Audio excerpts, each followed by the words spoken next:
Hello, everybody. Welcome to a new episode of Psycho's Platters, episode 122.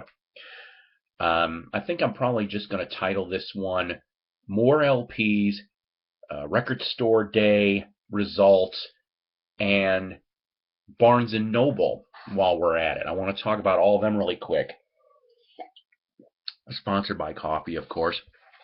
So listen, guys, I just want to let you know that for health updates really quick, my dad went back to work today. Hey, that's great news. So he's all mostly better, and my leg is a hell of a lot better. I'm able to walk on it without any pain pretty much. So that's a big plus. Now, prayers are always thankful and helped. Thank you, Jesus. Okay, so basically, let's get through the handful of these albums. These are ones that before I got sick, I got, okay, and I just haven't had a chance to show them to you guys yet. A lot of these were 25 centers, and maybe, well, most of them are 25 centers, I think. Yeah, maybe a couple dollar ones too. 1985. If you're into Christian rock, you'll know what this is. Allies, Still Sealed, from 1985 on Light Records, produced by Dino Elefante, who is the brother of John Elefante, who at that time just barely was still the new lead singer of Kansas. Well, he wasn't so new by that time, but the point of the matter is, Allies, they ended up making 6 albums during the 80s and the early 90s.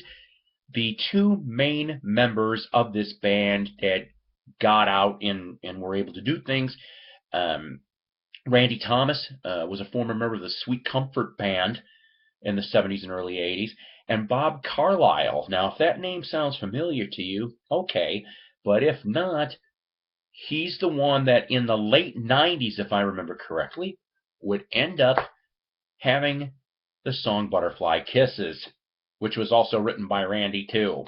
So go figure, right? So I found that. I'll listen to it. I like a lot of different Christian rock. I do. Nothing wrong with that. To go from that to Gillan, that's right, Ian Gillan from Deep Purple had a solo band, obviously, after he left Purple. He continued that till the end of 82, where he would jump to Black Sabbath and then would go back to Deep Purple. This one here, released in 1980, is on technically Virgin RSO Records.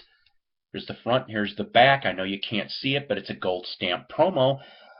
People that were in this band and this particular album, you had Sean McCoy. He performed on here. The only thing he was known for, other than being in this band, is if you ever used to watch the 70s sci-fi cult show Space 1999, he plays the beginning and the end credits of each episode. So that I thought was kind of cool. Bernie Torme on guitar. He would leave Gillan in 81. In April of 82, shortly after Randy Rhoads' untimely death in the Ozzy's band, Bernie was Randy's replacement originally. Didn't last very long. 10 days, that was it. He did 7 shows, 10 days, and he quit. Which, of course, then the next person that would come on in, oh, jeez. My head hurts today. I'm sorry. He'd end up going to Night Ranger, but Brad Gillis. So that was the succession of things. And so like I said, Torme was in Ozzy's band for a little while, and then after that, a couple years later, he'd hook up with former, at that time, Twisted Sister Dee Snider and former band called Desperado, which, if I remember correctly, they cut an album, but it sat on the shelf for many, many years. And then lastly on drums, Mick Underwood, who originally got his start with Peter Frampton in a band called The Herd, and then also in the late 60s was in a band called Episode 6, which of course had Ian Gillan and Roger Glover, who would go to Deep Purple in 69.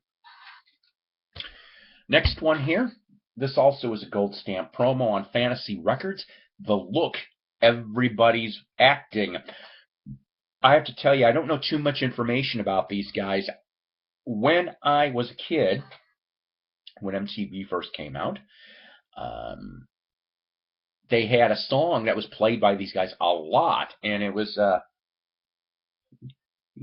you gotta, you, I wanna rock. I wanna rock. How about you? So, but they cut 4 albums from the early to late 80s, and then they pretty much disappeared.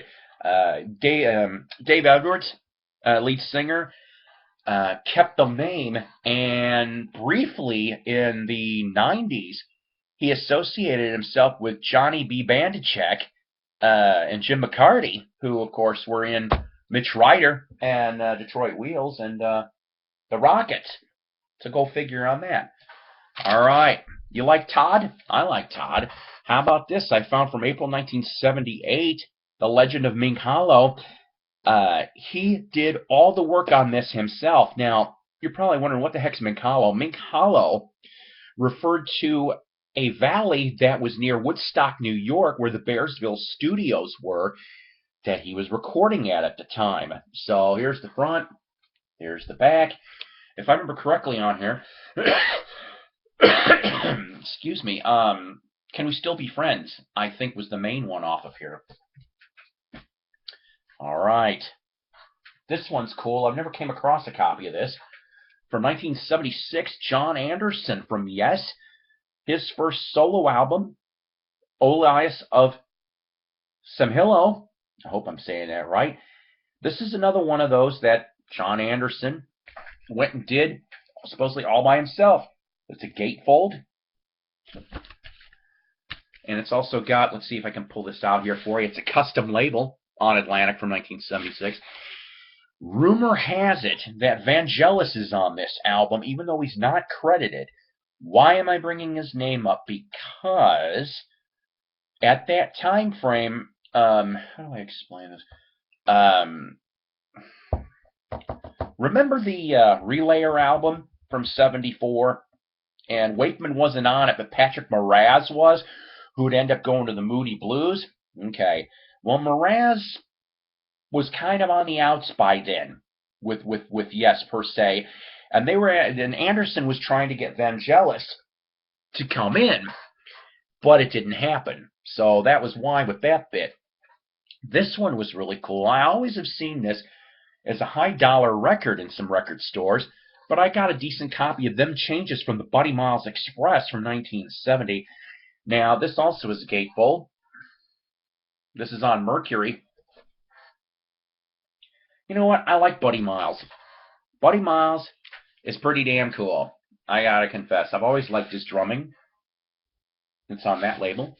Now, personnel that happened to be on this thing. Billy Cox. Billy Cox was in Jimi Hendrix's band in 1970 as well. David Hall. David Hall, after this, he actually had several members of Aerosmith were friends of his. They kind of grew up in the same areas, I guess, in that time frame.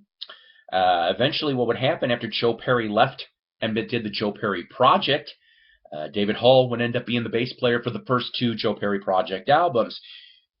A little while later, in the mid-'80s, he jumped to a band called Fahrenheit with Charlie Farren. Cut some things for Warner Brothers, if I remember correctly. Lastly, I found a copy of this last year, but I found it in mono. Today, I found a copy in stereo. Decent condition. That's right, from 1961 on La Brea Records out of California, Buck Owens' first album. Now, a friend of mine, Doug Fields, went off and told me he's got several copies of this album over the years. And, well, you know, like I said, I think it's kind of cool. This one is a yellow label stereo. The mono La Brea is blue, so that was the answer for that. All right, I want to throw something out here really quick if I can, okay? I know I got shout-outs and stuff. You know what? Let's do the shout-outs first. I'm going to do that to make sure I get everybody, okay? Of course, Wax Museum with Ronnie Dark and Night Owl Lounge, Sunday nights, 6 to 9 p.m. Central Standard, followed by Night Owl, 9 to 10 p.m. Central Standard. Best damn radio shows on Sunday nights for a fact, and we even got treated to a bonus hour, a 4th hour later in the evening with Wax Museum and This Is Rock and Roll Radio. That's right. They came in and did a guest spot That is another kick-ass show. Then they're on from 8 to 11 p.m. Central Standard Time. On Monday nights, 8 to 10 p.m. Central Standard Time, Mike Bolia Remembers. This week it was Alan Freed. To listen to that, go to thebelmont.net/radio/default.asp. Go like him on Facebook. He's got a Facebook page too. Go like everybody on Facebook. Also on Facebook, go check out Music and More. That's Kathy Tebow Dunn's record store out in New York. She will do mail order. Very nice person. New subscribers this week, Vinyl Pride, John Ballou, and Derek Vaughn. Yes, thank you to those subscribers. New channels for you, Matt Sands, Metal Faves, FAVS, Mean Mr. Mayo, Master Tube Theater, and of course Elovox, EOLOVOX. Now, for the next couple minutes here, I want to talk about Record Store Day and another surprise regarding Barnes & Noble. You know what, guys? I went Record Store Day. I was there within the first hour. The local place that I normally attend, very disappointing. I'm going to tell you right now, the only four things that would have been of interest: Transformers soundtrack, the double album, High Infidelity soundtrack, the Stevie Ray Vaughan gray vinyl live at the El Macambo, and the Neil Hefti 45. They didn't have much more. They had 10 items. Their order got cut considerably compared to last year. I'm beginning to find out that I guess a few stores were like that. And guess what?